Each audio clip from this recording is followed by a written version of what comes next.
পুরোটাই হাতে তৈরি, এঁটেল মাটি দিয়ে তৈরি। আর এইটা কাঁচা অবস্থায় আমাকে ফুঁ দিতে হবে, বাজলে তারপরে পোড়ানো। আর এইটা অনেক রকম হয়, এটা ঘোড়া হয়, হাতি হয়, পাখি হয়, বিভিন্ন রানী পুতুল হয়। সেইটা পেছনে ফুঁ দিলে এই বাঁশিটা বাজবে। এটা আমি এখন ফুঁ দিয়ে দেখিয়ে দিচ্ছি।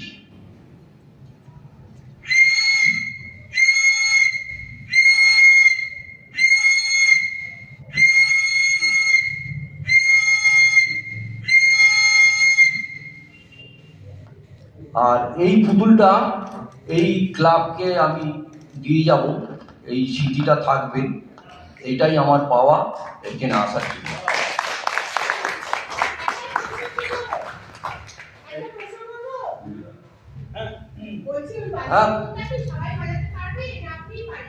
না, সবাই বাজাতে পারবে, ছোট বড় সবাই, ছোট থেকেও বড় থেকে ফুঁ দিলেই বাজবে। মানে পদ্ধতিটা খুবই সোজা, মানে ফুঁ দিলেই বাজবে। এটা ছোট বড় বিভিন্ন রকম হয়, এটা একদম একদম সোজা ব্যাপার। হ্যাঁ, মেলায় পাওয়া যায়। আমার রিসেন্ট এই 21শে ফেব্রুয়ারি রামকৃষ্ণ মিশন গোল পার্কে 1 সপ্তাহের মেলা আছে। 5 জন শিল্পী যাবে, আমিও থাকবো। ওইখানে কেউ যদি যায়, ওখানে বিক্রির ব্যবস্থা আছে, প্লাস ওয়ার্কশপ সব রকম হবে।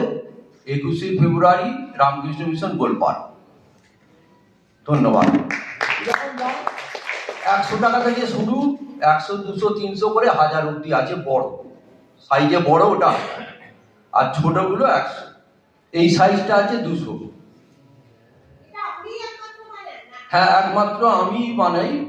ভারতবর্ষের বিভিন্ন জায়গায় আগে হতো, কিন্তু কালের বিপর্যয়ের ফলে এইটা টিকিয়ে রাখা মুশকিল, সেই জন্য লুপ্তপ্রায়। আমি ছোটবেলায় শিখেছিলাম, সেই ভালো লাগা থেকে এখনো টিকিয়ে ধরেছি। বিভিন্ন মেলায় বিক্রি করি, হস্তশিল্প মেলা, পৌষের মেলা, রামকৃষ্ণ মিশন গোল পার্ক, প্রেস ক্লাব।